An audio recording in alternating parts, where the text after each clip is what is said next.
Guys, स्वागत है मेरे चैनल पे। और आज मैं जिस टॉपिक पे बात करने वाली हूँ वो टॉपिक एक हमारे देश की युवा पीढ़ी बहुत तेज़ी से अपना रही है और उसका नाम है लिविंग रिलेशनशिप। खैर, आप अपनाइए ज़रूर, लेकिन जाने से पहले मेरी ये जो बात है वो ज़रूर सुनते जाइए, क्योंकि आज ही सुप्रीम कोर्ट में मुकदमा आया और उस मुकदमे की सुनवाई के दौरान सुप्रीम कोर्ट ने क्या फ़ैसला सुनाया वो मैं आपको बताती हूँ।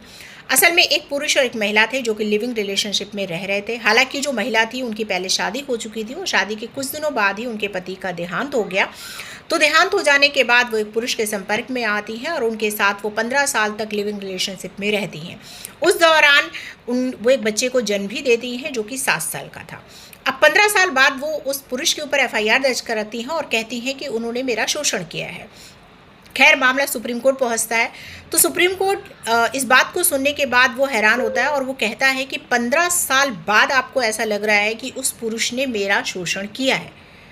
तो उन्होंने ये तो कहा कि भाई, लिविंग रिलेशनशिप में हर पुरुष हर महिला को किसी के भी साथ रहने की आज़ादी है, लेकिन अब इसके बारे में कोई ऐसा कानून नहीं है। मैं आपको क्या आपकी मदद कर सकता हूँ, यानी कि इसके लिए कोई कानून भी नहीं बना है कि मैं आपको उसके लिए मेंटेनेंस के लिए कहूँ कि भाई वो आपको कुछ मुआवजा दे, कुछ आपकी, अगर आप द्विविवाह भी होता तो भी उसके लिए कुछ कानून बनता है कि भाई वो आपके लिए कुछ मेंटेनेंस देता, कुछ करता। लेकिन आपका तो शादी ही नहीं हुई, आप लिविंग रिलेशनशिप में रह रही हैं, तो हम उस व्यक्ति पे क्या जोर दें कि वो आपको पैसे दे या ना दे।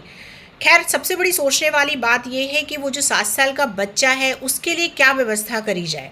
सुप्रीम कोर्ट ने कहा कि आप उस महिला से कहा कि आप पुरुष को जेल तो भेज देंगी, लेकिन ये कोई बात नहीं हुई। अब तो मुझे सोचना ये पड़ रहा है कि उस बच्चे का क्या होगा जो कि 7 साल का है, उसके लिए मेंटेनेंस कहाँ से आएगा।